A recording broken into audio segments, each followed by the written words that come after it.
Hi guys, Anne here. I am so excited to be rolling out one of my newest series on getting to yes. In this two-part series, we will be addressing over 15 different closing techniques and more than 30 ways to tackle pesky objections throughout the sales and service process. Some of the 8 pitfalls in not getting a yes from prospects or customers are: 1, closing only once. 2, not getting an emotional buy-in from customers or prospects. Number 3, not creating a sense of urgency. Number 4, talking way too much.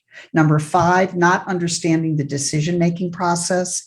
Number 6, the fear of getting a no.